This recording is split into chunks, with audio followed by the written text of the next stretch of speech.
Welcome everybody back to Haven for Heroes, back to the industry of comics, which is a show I'm on Tuesdays, Beyond Wednesdays. Go see that. Like and subscribe to Beyond Wednesdays. But here we're talking about the comic industry, the state of comics and collectibles and where it's all at. Business for me is up. It's very good.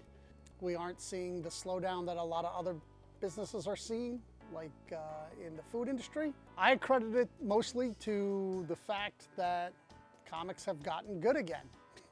A lot of people are like, well, it's investments and there's secondary flipping and there's all this other stuff. Really good stories. Let's point some out that have been really moving it forward for comics. First, bringing back DC is the whole Absolute run. Absolute Batman was the first. Now we have Absolute Martian Manhunter, Green Lantern, Flash, of course, Superman and Wonder Woman. The series is great. I have to say I was absolutely wrong. When I heard about Martian Manhunter, I made a joke that out of all the characters that the DC universe has, you know, how are you picking Martian Manhunter? It's one of the top 3 books in the Absolute series now. It's a phenomenal read. It's very weird, but it's really good. So, you know, when I'm wrong, I'm gonna admit it. I have to admit it a lot, sadly. Battle Beast. This is, I have a couple of the bagged ones left. Like a lot of other stores, I bought a lot of them.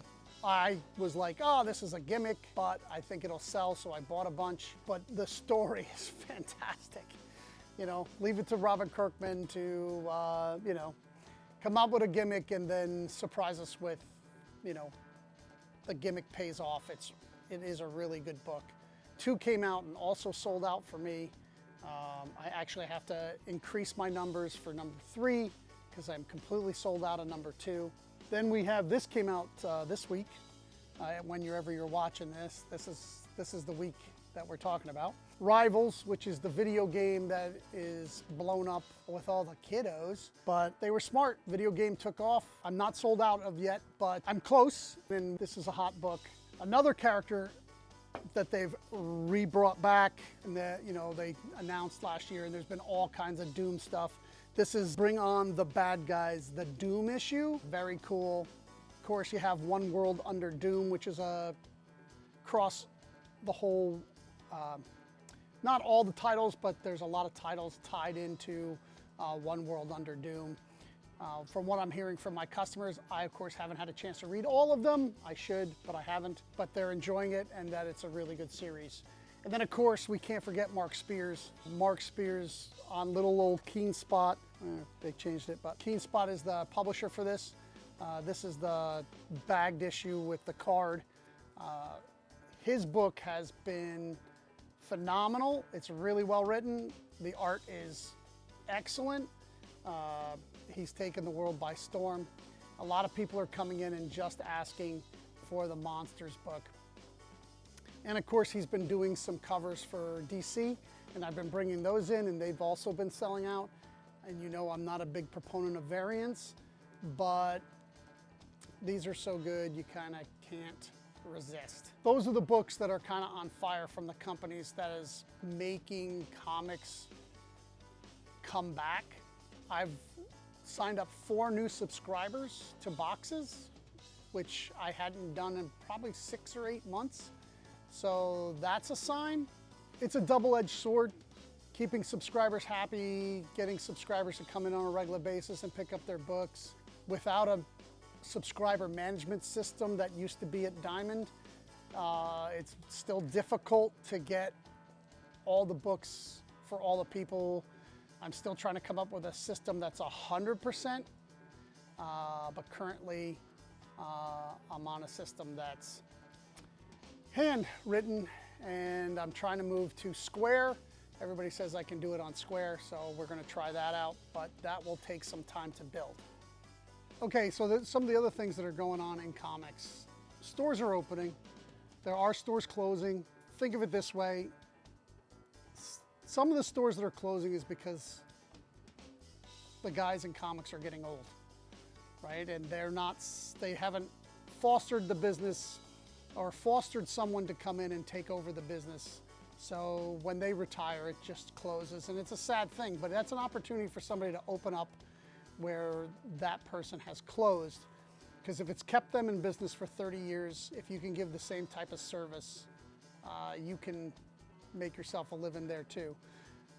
This is a big thing as a service and to your customers. If you make the people feel special every time they come to your store, and it's got to be genuine, right? Like if you don't like people, don't get in the people business. This is a people business. They want to talk about the comics they love. They want to talk about the things that are going on in the comic industry, and it's part of this business. It's a community business. If you don't like people just because you like comics, don't open a comic shop. And I rarely ever say that because it's my benefit to if people do open a comic shop. But if you like people and you love comics and you want to talk hours and hours about comics, it can benefit you greatly. Now, there is a lot of shops opening, and some of them are brand new. Some of them are people coming back to comics. Jesse James is on the 27th, opening up in Florida. If you look up Jesse James Comics, I'm sure you'll find it. He's been online, doing an online business. This is him going back into retail. There's a guy that really knows customer service, and he calls it comic therapy. I love that term. I think it's great. I don't want to steal it from him, but definitely can be. I know he'll do great down there.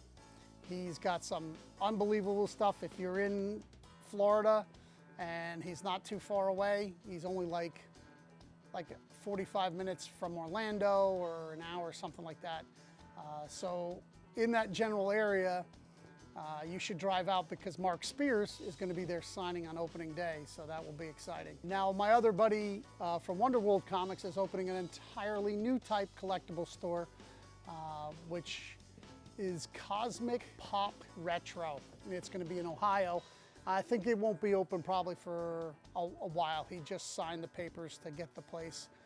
But knowing Dennis, it's full bore, all speed ahead, and he'll get there quickly, probably within less than a month. There is a lot of other shops that have been opening that I've seen. I didn't get any messages from people to give a shout out specifically, but I know several of them that I already spoke out are up and running and doing well.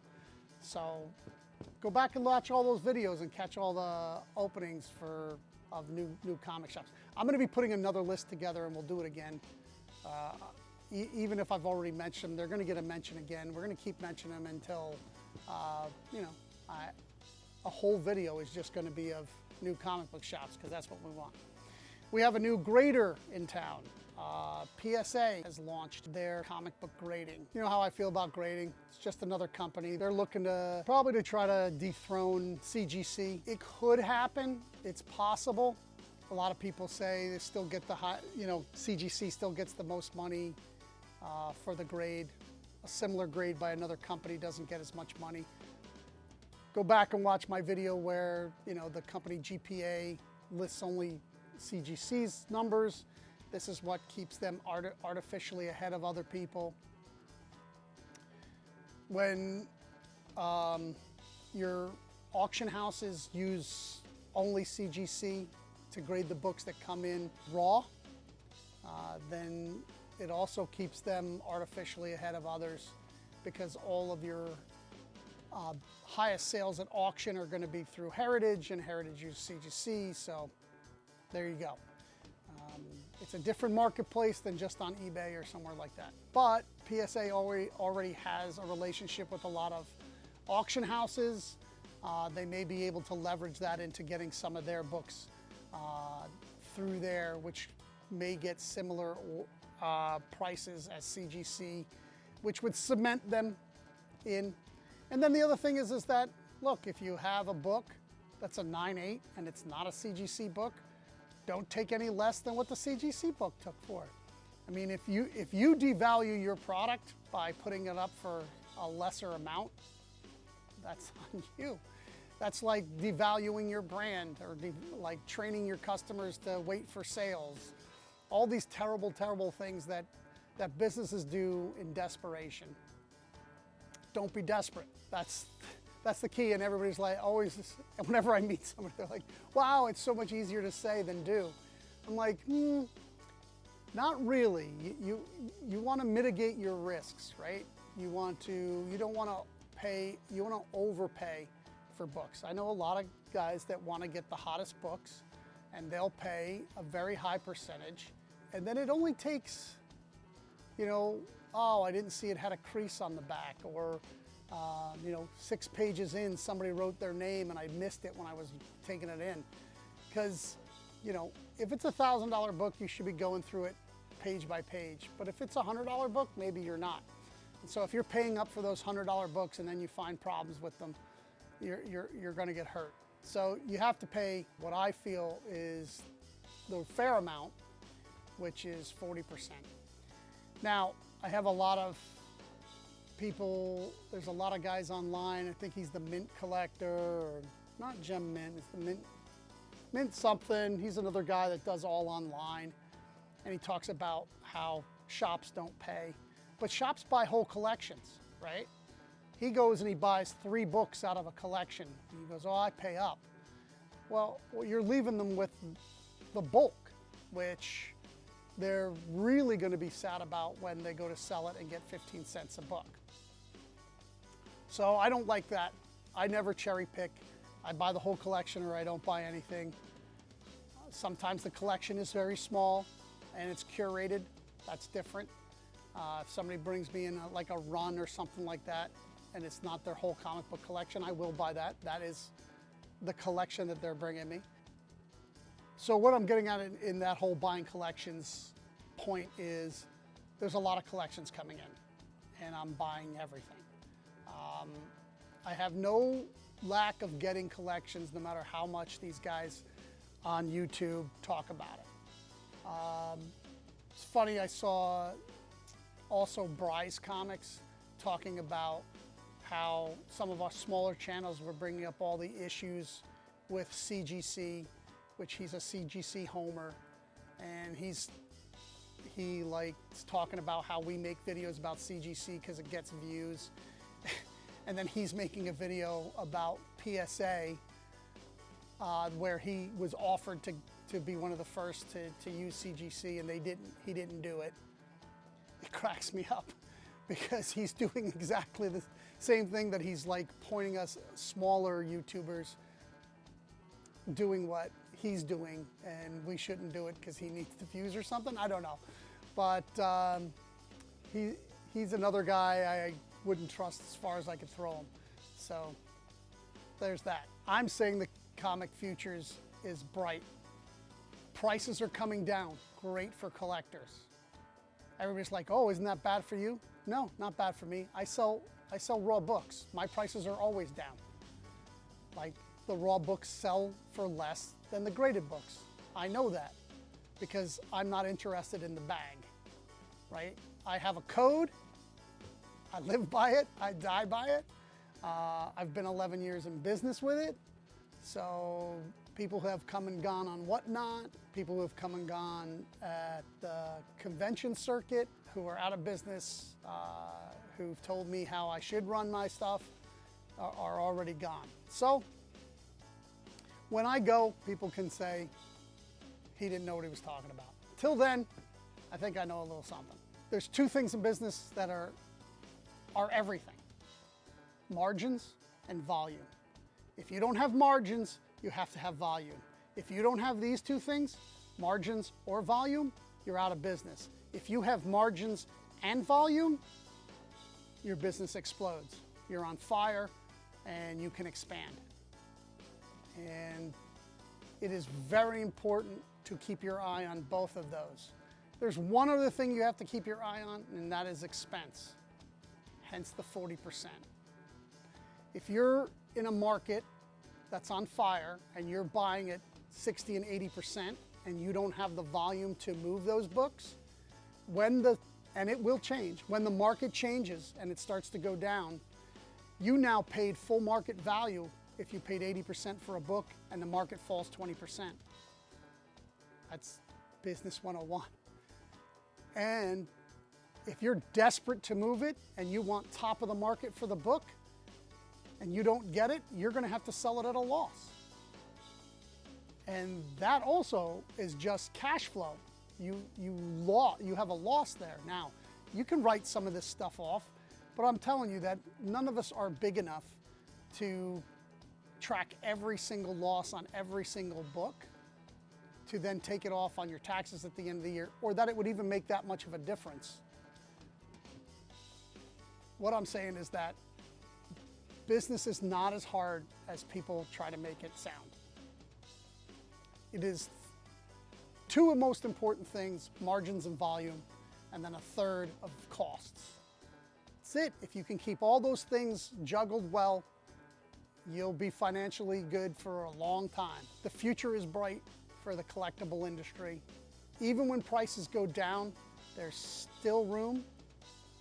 Remember, when prices go down, you pay less. Every collection that comes in, when that market has turned, I can pay less for those books that were very big years ago.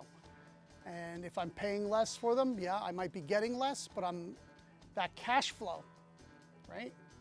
And if you stick in that 40% range, I know some people that survive at 50%, they do 50%. That's okay, I give 50% in trade and not in cash. But it's important also that when you come up with your percentage that you're gonna do, that you stick with that, right? So if a guy comes in with books or Pokemon or whatever and you pay him 60% this week, when he comes back, you can't pay him 40% next week, right? You're kind of stuck. I mean, you can explain that, oh, the market has changed, yada, yada, yada. He's not gonna have the same feeling or trust. Have an amount, stick by that amount, good times, bad times. As long as if the items comes down, if your percentage is the same, it's the same. But if the market is falling, you don't want to be paying 60% on a falling market, or 80% for some of the high turnover rate books. So I've kind of gone off on a tangent. This was about where I was getting at is there's a lot of collections coming in. People are moving their stuff. Not to say that there's any time that they're not. I buy about 4 to 6 collections a week. Not all comics, not of them all are phenomenal, but there's some set of collections, about 4 to 6 a week, easy. There's money to be made, business is happening. So get involved, open a comic shop.